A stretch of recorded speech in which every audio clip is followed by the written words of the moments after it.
जय सीताराम। सभी सनातन प्रेमियों को मेरा प्रणाम। तो मित्रों, आइए हम लोग श्री रामचरितमानस की शुरुआत करते हैं। उसके पहले आप सभी को दिवाली की बहुत बहुत बधाई।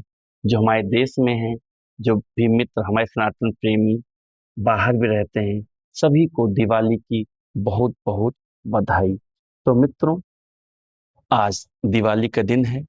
आप लोग भी 5 से 10 मिनट का टाइम निकालिए, श्री रामचरितमानस जरूर पढ़िए। दिवाली दिन आप लोगों को ये चीज ये पता होना चाहिए कि दिवाली उजाले का त्योहार है। कहीं पे भी अंधेरा नहीं होना चाहिए, हमारे घर पे भी और अगल बगल अड़ोस पड़ोस में भी। तो मित्रों, अगर आपको ऐसा लगता है कि कोई उसका पात्र है जिसके यहाँ दिवाली नहीं मन सकती, तो हमारी ये कोशिश होनी चाहिए कि किसी कोई भी गरीब हो, छोटा हो, बड़ा हो, उसके यहाँ ऐसा ना हो कि दिवाली ना मने। तो कोशिश करिए कि हमारे यहाँ मित्रों मिठाइयाँ सड़ जाती हैं फ्रिज में रखे रखे, ऐसे कई लोगों के यहाँ होता है। उससे अच्छा है कि किसी गरीब के यहाँ दिवाली मन जाए। जैसे बहुत लोग सोसाइटी में हैं, तो उनके यहाँ सिक्योरिटी गार्ड वगैरह रहते हैं, आप सिक्योरिटी गार्ड को भी दे सकते हैं। हमने इस बार हमारे जितने भी सिक्योरिटी गार्ड थे हमारी सोसाइटी में, हमने सबको मिठाई का वितरण किया। हमने कहा हमारे यहाँ अगर दिवाली मने तो उनके यहाँ भी मननी चाहिए। वो लोग भी कितनी मेहनत करते हैं, सालों साल मेहनत करते हैं। तो मित्रों, वो लोग मेहनत भी करते हैं, उनको उसका रिवार्ड मिलना चाहिए। लोग गरीब होते हैं, उतना उनकी सैलरी नहीं होती है, तो हमारी आपकी कोशिश होनी चाहिए। ऐसा नहीं कि सबको बांट दो। अगर आप एक गार्ड को दे सकते हैं तो एक गार्ड को भी दीजिए मिठाई, कोई दिक्कत नहीं। जितना भी कर पाए, 5 को दे सकते हैं, 5 डब्बा दे सकते हैं आप। जैसी आपकी मतलब सोच हो, जैसी आपकी आस्था है, लेकिन कोशिश करिए कि 2 4 लोगों को जो उसके पात्र हैं उनको उसका फल मिलना चाहिए, वो आप उनको दे सकते हैं। तो मित्रों, आइए और इसी के साथ श्री रामचरितमानस की शुरुआत करते हैं। आज बहुत ही अच्छा दिन है। मैं, आपको पता ही है, डेली श्री रामचरितमानस की 5 चौपाई पढ़ता हूँ। तो आप लोग टाइम निकालिए, 4 से 5 मिनट का श्री रामचरितमानस की कम से कम 5 चौपाई आप जरूर पढ़िए। तो चलिए श्री रामचरितमानस की शुरुआत करते हैं। जय सीताराम। पुनि कहा कटु कठोर कैकेयी, मानहु घाई महु माहुर देई। जो अंतहु अस करतब रहेऊं, मांगु मांगु तुम के ही बल कहेऊं। कैकेयी फिर कड़वे और कठोर वचन बोली, मानो घाव में जहर भर रही हो। कहती है, जो अंत में ऐसा ही करना था तो आपने मांग मांग किस बल पर कहा था। कैकेयी राजा दशरथ जी को भड़का रही है।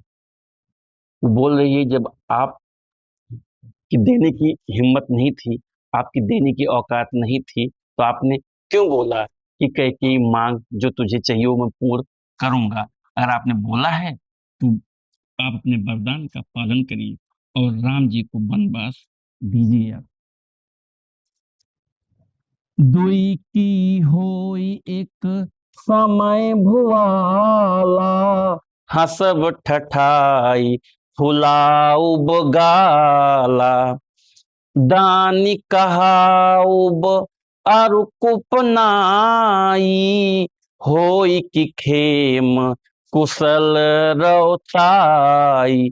हे राजा, ठहाका मारकर हंसना और गाल फुलाना, क्या ये दोनों एक साथ हो सकते हैं?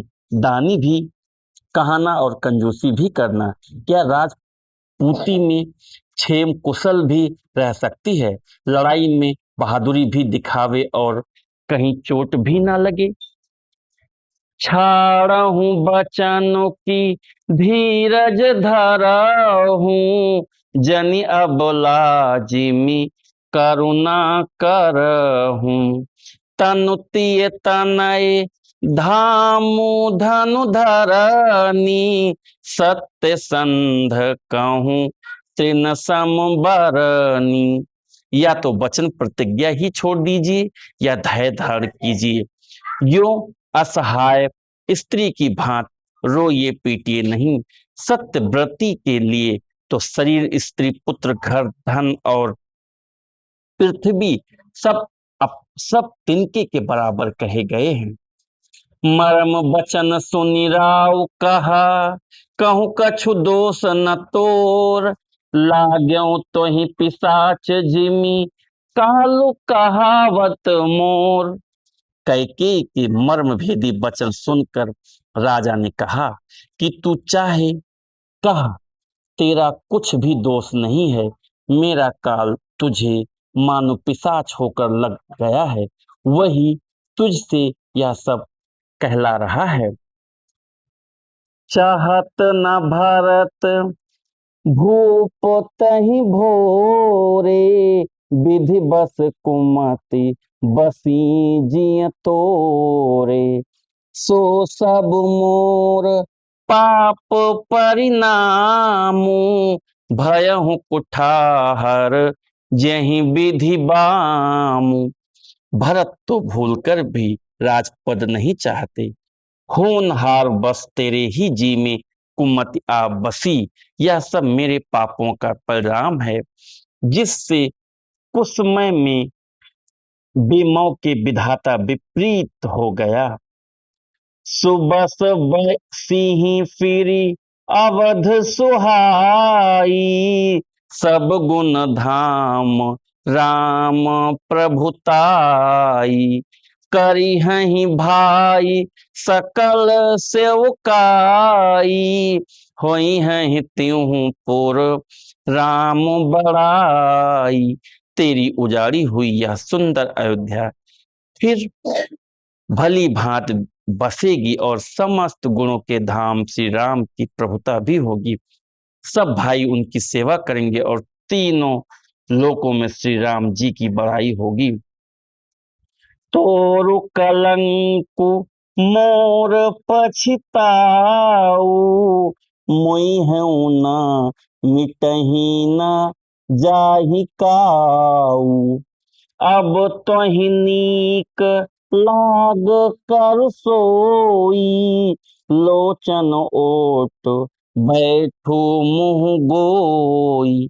केवल तेरा कलंक और मेरा पछतावा मरने पर भी नहीं मिटेगा, यह किसी तरह नहीं जाएगा। अब तुझे जो अच्छा लगे वही कर, मुंह छिपा कर मेरी आंखों की ओट जा बैठ, अर्थात मेरे सामने से हट जा, मुझे मुंह न दिखा। जब लग जियऊं कहऊं कर जोरी, तब लगी जानी कछु कहसी बहोरी। फिर पछतई हंसी अंत अभागी, मारसी गाई नहारू लागी। मैं हाथ जोड़कर कहता हूं कि तू जब तक मैं जीता रहूं तब तक फिर कुछ ना कहना, अर्थात मुझसे ना बोलना।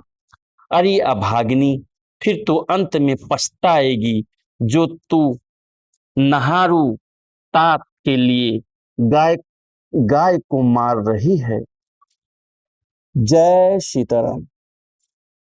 बोलो राजा राम सरकार की जय, अयोध्या धाम की जय। जय जय सीताराम। तो मित्रों, हमारा आज का श्री रामचरितमानस का पाठन यहीं पे कंप्लीट, यहीं पे समाप्त हुआ। तो आज का जो हमारा श्री रामचरितमानस का पाठन था ये दिवाली पर आधारित था। तो आप लोग भी कोशिश करिए कि कम से कम 5 चौपाई श्री रामचरितमानस की जरूर पढ़िए, डेली पढ़िए। हमारे जो भविष्य हैं बच्चे, चाहे बेटियां हों चाहे बच्चे हों, उनको श्री रामचरितमानस की खास करके जानकारी होना बहुत जरूरी है, क्योंकि कोई भी मुंह उठा के कुछ भी बोल देता है, कोई सवाल कर देता है। तो कम से कम बच्चों को श्री रामचरितमानस के बारे में पता होना चाहिए। और मित्रों, आज आप लोग पूरे परिवार के साथ दिवाली मनाइए। अगर किसी का भाई किसी से नाराज है तो उसको मना लीजिए, किसी के पिता किसी से नाराज हैं तो उनको मना लीजिए। किसी पुत्र और पिता में कभी कोई विवाद नहीं होता, क्योंकि पता है आप, हम घर में विवाद नहीं सुलझा पाते और बाहर हमें कोई कुछ भी बोल देता है, वो सुनना भी पड़ जाता है। इसलिए कोई किसी से भी नाराज है, खास करके फैमिली में, तो कोई एक लोग झुक जाइए और परिवार को साथ लेके चलिए। विवाद अच्छी चीज नहीं है। तो आज दिवाली है, जो भी अपने माँ बाप से दूर हैं उनके पास आइए, साथ दिवाली मिलकर मनाइए। साथ परिवार के साथ की दिवाली का आनंद कुछ और होता है। तो मित्रों, इसी के साथ मैं अपनी वाणी को विराम देता हूँ। एक बार फिर से आप सभी देशवासियों को, सभी सनातन प्रेमियों को बहुत बहुत दिवाली की बधाई। जय श्री राम।